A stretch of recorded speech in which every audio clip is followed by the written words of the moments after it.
Okay, first and foremost, I want to give all honors and praises and glory belongs to my Lord and Savior. His name is Yahweh, Bahasham, Yahweh Shai, Bahasham, Wahar Rakah Kodash. The name of the Heavenly Father is Yahweh, and His Son's name is Yahweh Shai. And that's who I reverence. And honors to the elder apostles of Great Millstone that taught me this truth. And to the hopeful elect across the globe, and to the few, the very few brothers and sisters that are listening and also learning in the hopes of being saved within these last days. And this is going to be a variety of topics, and Lord willing, it will be edifying. I want to start off with Luke, and we're going to go straight to 16. And let's jump to verse 13. It says, no servant can serve two masters. And this is what Yahushua was telling the disciples. And in the midst when he was saying this, you also had those that were what? The Pharisees that were amongst them, that were listening in. No man can serve two masters, for either he will hate the one and love the other. So within this truth, it's like there's a decision that has to be made, and men, they make decisions, they make hard decisions. Okay? Not every decision is going to be easy.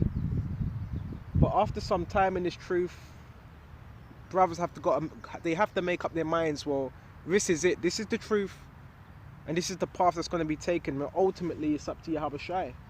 And according to what you want, that's what Yahweh Shai is going to give you. Okay? For either he will hate the one and love the other. So that's going to cause a man to be double-minded. If he loves he's going to either love one and hate the other. You're going to love the truth. You're going to love the truth with all your heart, all your might. Or there's going to be a flip side, or you're going to love the world with all your heart, with all your might. So yeah, there is a great balance within this truth. Okay? And a wise man, he's going to hold dearly, okay, unto this truth with everything he has. Okay? Or else he would hold to the one and despise the other. So if you're someone that loves this world more, that means the truth ain't gonna really be appealing to you. If you're someone that loves the truth, the world ain't gonna be you see how it works.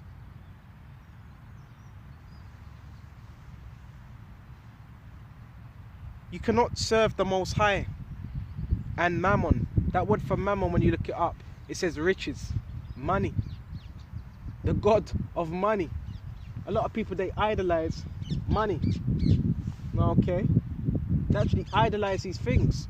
Money's good because money is a defense. Scripture says that, but ultimately wisdom is a defense as well. But the main thing, what do we want? Is wisdom. And what else do we want? The main thing is faith. Okay, which is going to bring us to salvation. Faith in Yahweh. That's the main thing. Money, especially here, money comes and goes. And the money that Esau has, what's it? That paper. It's just paper, right? And real money is actually gold, silver, and so forth. So we're going to get all of that in the kingdom. So whatever we have now, we just have to deal with it. Whether it's little, whether it's a bit more, and be content. When a man ain't content, that's when he starts going for these other things.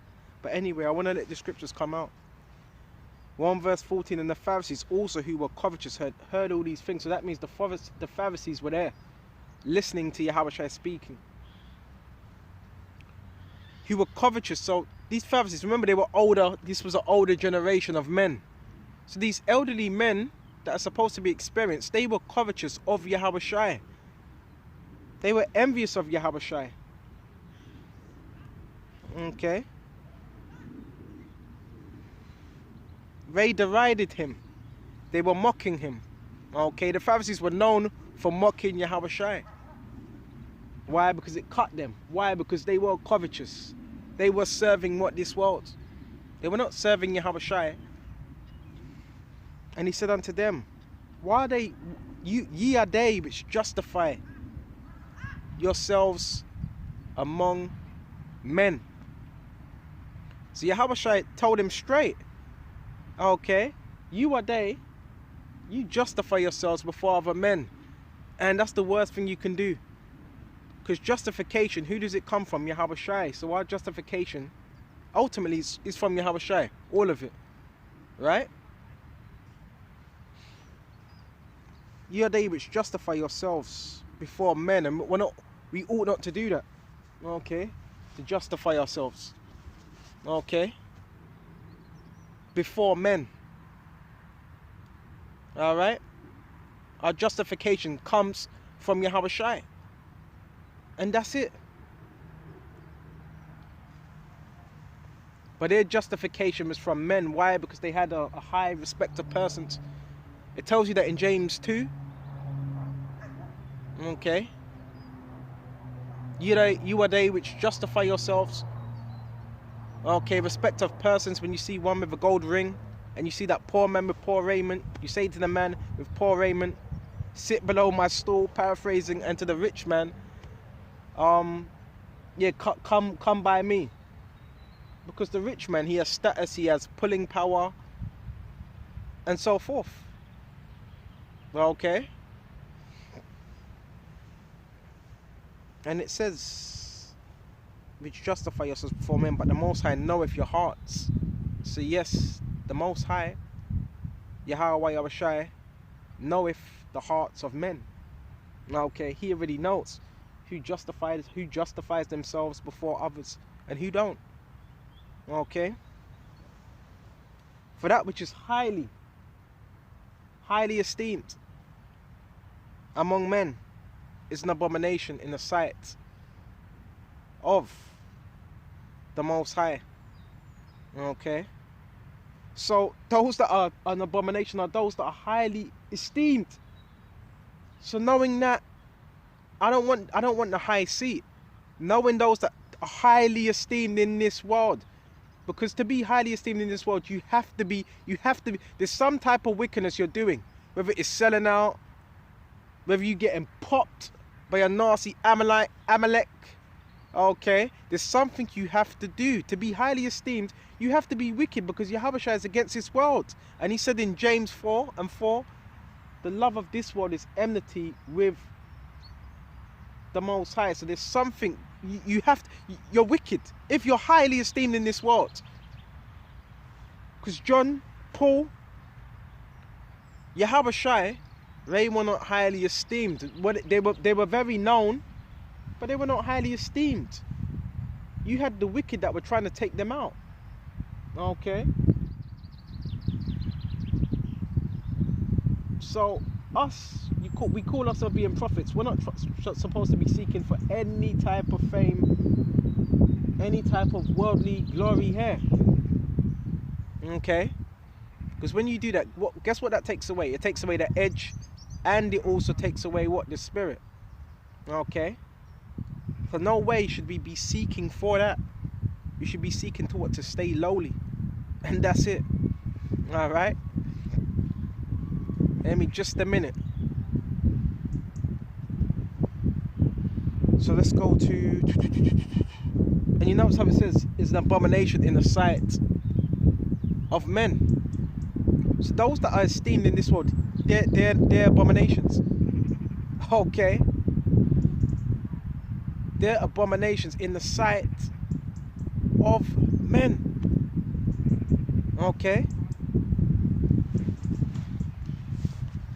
This is very heavy, and Yahushua is coming to bring down everything that exalts itself. Everything. Matthew, right on the page. This is Matthew 24, 23 and 11. And this is something I really got to thinking about. You know? And one thing I'm learning is that balance.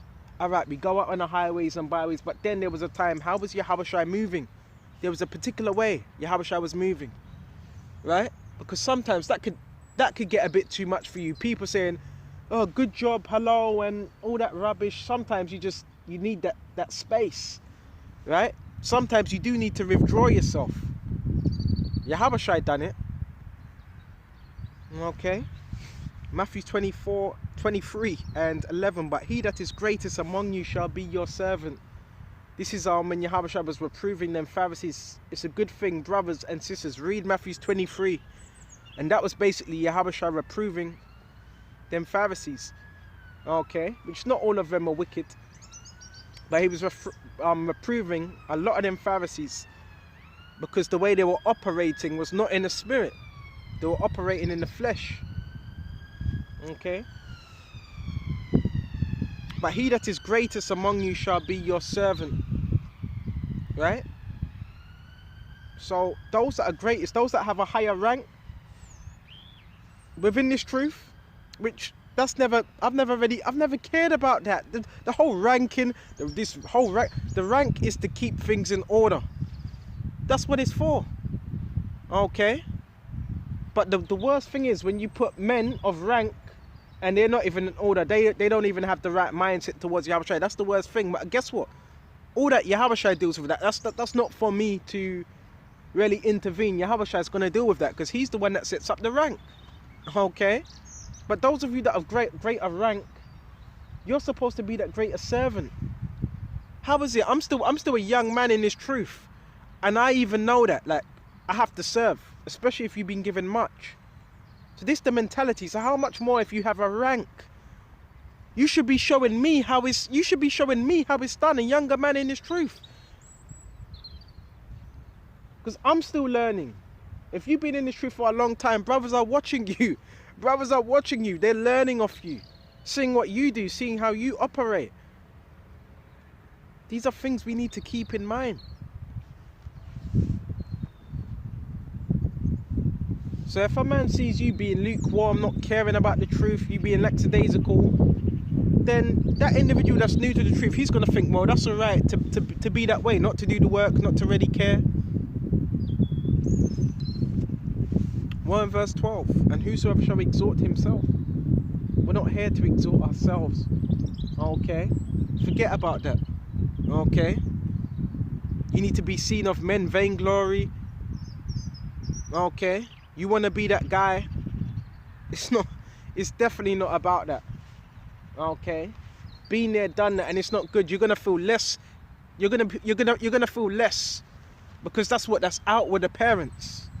If you have it, and if you know you have it, you know you have the Holy Spirit, you know Yahushua is dealing with you on a particular level, then you don't need to be, flashy, boasty. You don't need to be, because you know you have it. Okay? Whosoever shall exhort himself shall be abased, and the ones who are exhorting themselves now, yes, they're an abomination, and they're going to be abased. They're going to be brought low. So the humble, they're low already, and they know what it's like to be low and to feel low. They're there already, and that's a beautiful position to be in. The world sees that as weak. The world sees that as weak, and the world sees, well, I can just walk all over. No. See, there's a balance. Humble doesn't mean you could just step and walk all over someone. We're still bold. Okay? Remember, there's a balance. Okay? Not humble where you're just you're self-loathing yourself. There's a balance within being humble. You don't let people take the piss. Okay? And that's why Paul, he knew how to become all things to all men. He knew how to be froward. He knew how to be gentle. He knew how to do these things, how to operate. Okay? And that takes great wisdom. Okay? And he that shall humble himself shall be exalted. So those that are, and that applies now, those that are humbled, and humble means to be humiliated. So those that are going through that humiliating process, at the end they're going to come out with flying colors. Okay? Because they went through it. They went through it. So they know, especially when that time of slandering comes and this truth is really, really, really put in a bad light. Those that went through that humiliating process, they're going to be in a mindset, well, I went through this, okay? So they're going to know what it's like to go through that. Those that were always on high, that were always speaking well of, Shalom Melda, beautiful video, excellent video, tremendous video. When that time comes, they're going to be the first ones to fold, may even be to deny the faith, because they were always told good stuff. And even in boxing, Mike Tyson, he had what? That con man, Don King, and others around him telling him good stuff. And it messed him up. It got to his head. Even the boxer, Prince Nassim, that fame, it got to his head. Okay? It got to there's examples, even within the world, of men they were exalted, they were spoken good of, they were always winning. Sometimes you got to know what it's like to lose. Okay, let the scriptures come out. I don't want to do too much talking, but sometimes we got to know what it's like to lose. If you're always winning, which nothing's wrong with winning, but if you're always winning, then where's the room for humility? And this is why America's going to be destroyed. Why? Because it exemplifies, amplifies pride. Okay. Very, very reflective, especially in these times. So we're going to go to a little bit of prophecies. Let's go to... where should we start? Let's go to Jeremiah 50 and 29. Start at 27. Slay all her bullocks. Okay, bullocks would represent what? Cattle. And the bullocks would represent what? People that are going to be in the land of America, because it's going to be a war. World War III. Let them go down to the slaughter. Woe unto them. Okay, woe means destruction. Okay, woe unto them. Okay, for their day is come, the time of their visitation. So there's going to be America's going to be visited with missiles. America's going to be visited with destruction. Okay, would you bear with me just a minute? I'm gonna burn some incense. Okay, it keeps the gnats away. There's a lot of gnats out here. Gnats are basically mosquitoes. Just a minute. Okay. So yeah, there is going to be a final world war according to the scriptures mentioned in Jeremiah. The whole of Jeremiah 50 mentions that world war, and parts of Jeremiah 51 and Revelations 18 as well, and also Isaiah. It mentions about this war, okay, that's going to take place. Okay. So where was we on Jeremiah 50? Okay, Jeremiah 50, and we was on 28. The voice of them that flee escape out of the land of Babylon. Okay, to declare, okay, and the main people that are going to be fleeing out of Babylon were the elites, first and foremost, and also you were going to have those of the different nations, okay, that were going to leave Babylon, because they're only there to what? Make money and what? Leave. Okay. And it says, for the voice that flee and escape out of the land of Babylon, to declare in Zion the vengeance of the Lord Yahweh our power, the vengeance of his temple. And his vengeance is what? From Yahweh's temple in the heavens. All these things are being played out in the heavens. Okay. It is the vengeance of his temple. Call together the archers against Babylon. So there is going to be archers. Okay. And them archers will be through these other nations, okay, that are going to shoot the missiles. Ye that bend the bow is going to be bent, okay, and that's going to be what? Their missiles, okay, that bend the bow against it round about, camp against it round about. So America's, yes, it's going to be encamped against, okay. You're going to have different missile systems. America's going to be surrounded. These things are going to happen. Okay. Let none thereof escape. So yes, none are going to escape. Okay. None. Anybody that's left on the shores of America that's not beamed up, they're not going to escape. Recompense her according to her work. The slavery. Okay. The oppression. The robbery. Okay. According to all that she have done, do unto her. For she had been proud against the Lord Yahweh. See, there's that word proud. So everything that's proud, remember, it's going to be abased. America's going to be leveled. Okay? For she had been proud against the Lord Yahushua and against the Holy One of Israel, would be referring to Yahushua. America, that land of America, it's against Yahushua. Its philosophies, its mindset is against Yahushua. It opposes Yahushua. Okay? Therefore shall her young men fall in the streets. Okay, and you're going to have a lot of young men that are going to be drafted into these armies. Okay? And her men of war shall be cut off in that day, saith the Lord Yahushua. Behold, I am against thee. Yes, you do know you have some people that have the mindset of, oh, the Lord, he's for America. No, he's not. You do know you have Christians that actually believe that he's for, our power is for America. No, he's not. He's against America. Okay? Oh, thou most proud. So America exudes that pride. Remember, it's that horse sitting upon what? The beast. That scarlet beast, that colored beast. Okay? Saith the Lord, power of hosts, Yahushua, for thy day is come. So the day of America, its destruction is approaching. Okay? That day is come. The time I will visit thee.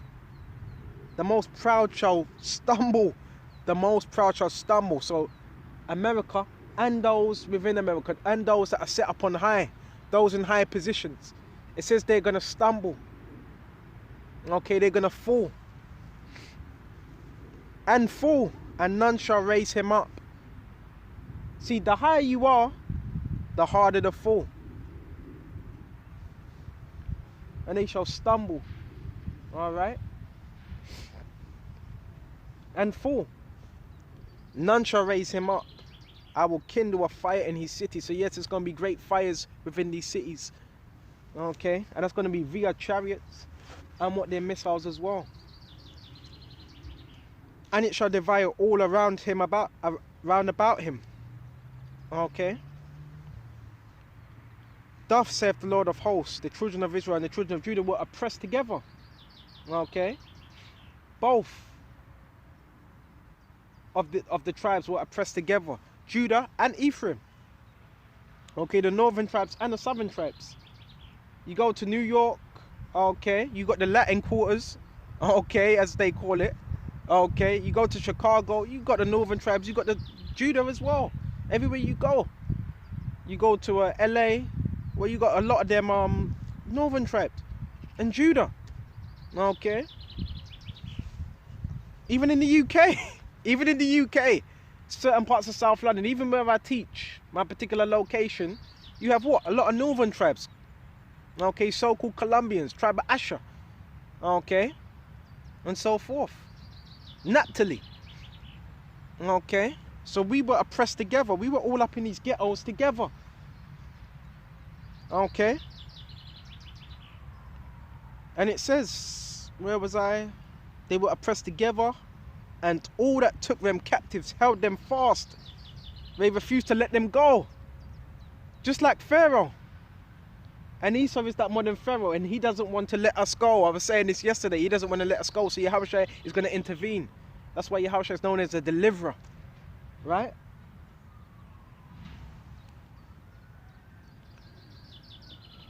Their Redeemer is strong. Our Redeemer, Yahushua, he's strong, he's powerful. The Lord Yahushua of hosts is his name. He shall thoroughly plead their cause. He's going to plead our cause. He's going to judge our cause.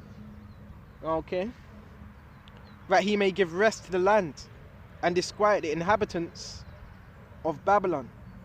So disquiet, when you're disquieting something, guess what? You're making someone scared, you're making someone worried. You disquiet someone, they're what? Back on their toes, back on their feet. Okay, disquiet, scare someone. Okay, the inhabitants of Babylon. A sword is upon the Chaldeans, saith the Lord Yahushua, and upon the inhabitants of Babylon. Okay, destruction. Okay, and upon her princes, and upon her wise men.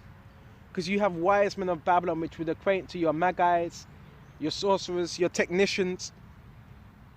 these are the wise men of Esau's society. Your physicists, these are the wise men of Esau's society. And the scriptures talk about the wise men of Teman, Germany. Right? So America is going to be brought down. Okay? Big time.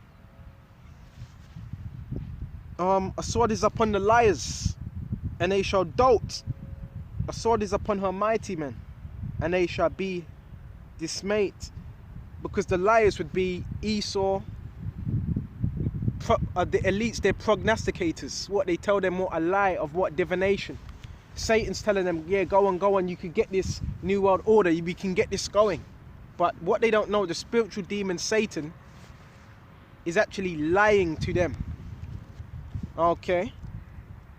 This is what they don't realize. Let's go to Isaiah 47.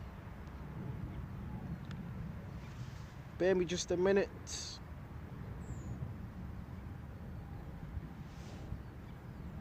Let's go to Isaiah 47. Straight to Isaiah 47 and 7. Thou did saidest, I shall be a lady forever. Okay? And you're going to be a whore forever. Because America is that great whore. Okay? Laying down with other nations. So, that didst not lay these things to heart. In other words, to mind. Okay? Neither didst thou remember the latter end. Okay, the latter end of what? America. What it was going to be. And it was going to be, what was the latter end of America? They're going to be fire, missiles, brimstone. Therefore, hear now this, thou that art given to pleasures. Right? Because America is abundant in what? Pleasure, mirth. Okay? Given unto pleasures. Right? Dwellest carelessly. Right? Sayest in thy heart, thy mind, I am none. I am, and none is else beside me. I shall not sit as a widow. So that's the pride of that's how America is thinking, that they're not going to sit as a widow. This is how they're thinking. Okay? And a widow is a woman that doesn't have a husband. The husband is dead. Okay?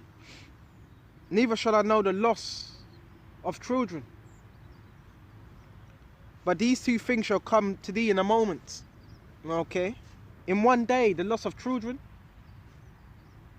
and widowhood. The loss of children is going to be the inhabitants that are in America. Okay? The loss of children and widowhood, they shall come upon thee in the perfection. Okay? For the multitude of thy sorceries. So America, what does it have? It has a multitude of sorceries. Not some, a multitude. That means many. Okay? Because America was built off that. The so-called founding forefathers of America were witches, were warlocks, were sorcerers, were masons. You look at the infrastructure of America, most of it is what? The building structures are what? Masonry. Okay, the temples, the bridges. Okay. You got, what's it, St. Louis? When you cross that St. Louis bridge, there's a particular vibration on that bridge. Masonry.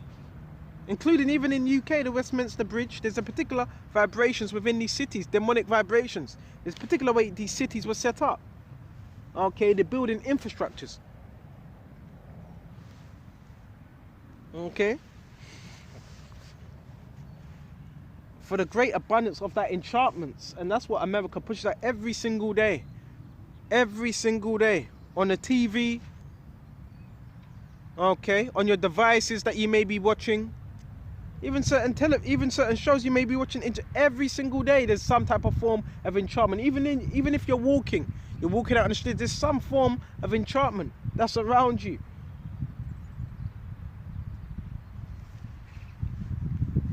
And why would you enchant someone? To try and put them under a spell. This is what America pushes. That's why it's known as that great harlot, and that's why she was what? Dressed in purple. And that purple represents, the colour purple, it represents royalty, but witches use that for what? Divination. Okay. Purple and red and black. Okay. So if you see a man or woman that's always dressed in black from head to toe, most likely, nothing's wrong with wearing black, but most likely they're witches and warlocks. The Pharisees, there was a reason why they would always wear black as well, because black also represents dominance. It's a very intimidating colour, black. So that's why the Pharisees will also wear black as well. Okay. But black, again, because colours have meaning. Okay, and it also represents authority. So that's why a lot of the times with the Pharisees, they would wear black. Okay, it would represent what their authority. Okay. Anyway, let's stay on topic. Verse 10, for thou hast trusted in thy wickedness. Okay, and you be a fool to trust in wickedness. Okay, to trust in wickedness, because anybody that trusts in wickedness is only going to end one way, and it's not going to end good if you trust in wickedness. You've seen everybody, you've seen the ancient kings that trusted in wickedness. What happened to them? What was their end? It wasn't a good end, was it? It was a bad end for all those that trusted in wickedness. Right? It didn't end well for them. Nebuchadnezzar. Okay, even some of the Israelite kings that Jeremiah was getting on. It didn't end well for them, did it? Okay. Even Herod, it didn't end well for him, did it? Okay, what happened? His guts spilled out. Okay, he was rotten from the insides. Okay, so bad these men didn't even want to be around him. Okay, so wickedness, alright, you may be able to do wickedness for a certain amount of time, but guess what? It always catches up with you. That's why repentance is such a crucial thing within this truth. Alright? That has trusted in thy wickedness. Okay? Your secret counsels. Because that's who Esau goes to. Okay? He goes to those that are on the left hand side to get answers. Okay? That has trusted in thy wickedness. That has said, none seeth me. Thy wisdom and thy knowledge, okay, thy wisdom and thy knowledge, it have perverted thee. In other words, corrupted you, twisted you, turned you aside. Okay. And thou hast said in thine heart, in thy mind, I am, and none is beside me. That's the average mindset of Edomites and those living in America. Okay. None is beside you. Okay. That's the average mindset of what the average American, so-called American. Okay. Therefore shall evil come upon thee. Okay. See, that's that pride. Okay. Thou shalt not know from whence it riseth. And you're definitely not going to know. It's going to come all of a sudden. And mischief shall fall upon thee. Thou shalt not be able to put it off. And desolation shall come upon thee suddenly. That's going to be via from what their missiles. Which thou shalt not know. Stand now with thine enchantments. Okay. And with the multitude of thy sorceries, wherein thou hast laboured from thy youth, if so be thou shalt be able to profit it, if so be thou mayest prevail. Okay. Thou art wearied in the multitude of thy counsels. Let now the astrologers, the stargazers, and the monthly prognosticators stand up. Excuse me. Let them stand up and save thee from the things that shall come upon thee. Let them save you. Okay? Let them get you out of the situation. Let your magi's, your witches save you. But guess what? They're not going to save you. Behold, they shall be as stubble. The fire shall burn them. They shall not deliver themselves from the power of the flame. They shall not be a coal to warm at, nor fire to sit before it. So it's going to be a very, very, very, very, very crucial time for America. The Magi's, your witches, your warlocks, they're not going to save you from these destructions that are going to come upon you. Okay. And there's another thing. Bear me just a minute. No, there's no idols that are going to save you at all. Okay, bear me just a minute. And I've got other lessons prepared for the brothers as well. Lord willing, it be edifying. We're going to shut off soon. Okay.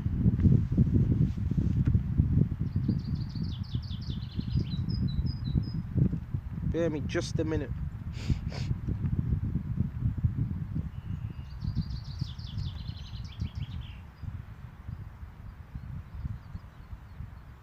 So yeah, the idols, they're just a vain thing. They cannot save. So don't fear no idols. Okay. It's the image of man's hands. Let's go to Baruch 5. And where was we? Baruch 6 and 17. For like as a vessel that a man useth nothing worth when it is broken, even so it is with their powers, the gods, when they be set up in the temple, their eyes are full of dust. Okay, and the dust is through the soot, because the people, remember, they used to burn incense to these idols. You see Elam doing that as well. Sets up a little altar for that particular idol. And what does he do? He burns incense and offerings to it. That's why it's a dust covers his eyes. In other words, soot through the feet of them that come in. And as the doors are made short on every side upon him that offendeth the king, as being committed to suffer death, even so the priests make fast their temples with the doors, with locks and bars, lest their gods be spoilt, their idols with robbers. Because you would have those that, there's a name for it, what's it called? I forgot the name for it. Temple, there's a name for temple thieves. There's a name for it. I forgot it. It's escaping my mind. But there's a name for it. And to spoil with robbers, light them candles, no more for themselves, whereof they cannot see one, because they don't have eyes. Okay. And it says, they light them candles, more than for themselves, whereof they cannot see one. Whereas one of the beams of the temple, yet they say in their hearts are gnawed upon by things creeping out of the earth. And when they eat them and their clothes, they feel it not. Okay, their faces are black through the smoke, that cometh out of the temple. Upon their bodies and heads sit bats, okay, and swallows and birds, and the cats also. So even the cats are and the bats don't take these idols seriously. Okay. By this ye may know that they are no gods, therefore fear them not. Notwithstanding the gold that is about them, to make them beautiful, except they wipe off the rust, they will not shine. Okay. And they can't wipe off that rust themselves. They need somebody else to do that. Okay. They will not shine, for neither when they were molten did they feel it. The things wherein there is no breath are brought for a most high price. And some of these things are expensive. These statues, okay, and so forth. Okay, what else have we got? The things wherein there is no breath are bought for most high price. They are borne upon shoulders, having no feet, okay, to carry them. Whereby they declare unto men that they be nothing worth. Okay. They are also that serve them are ashamed, for if they fall to the ground at any time, they cannot rise up against themselves. Okay, they cannot pick themselves up. Neither, if one of them set them upright, can they move of themselves. Neither, if they be bowed down, can make themselves straight. But they set gifts before them, as unto what? Dead men. Okay. As unto what? Dead men. So they cannot do nothing. They're empty things. Empty things for empty people, right? They cannot deliver. Okay. So we have one power. Okay, and his name is Yahweh, and his son Yahweh wa Yahweh Shai, and that's who we worship. And that's who's going to deliver us out of what? This condition. So with this lesson, I hope this was edifying. And until the next time, Shalom to the hopeful elect across the globe. Shalom.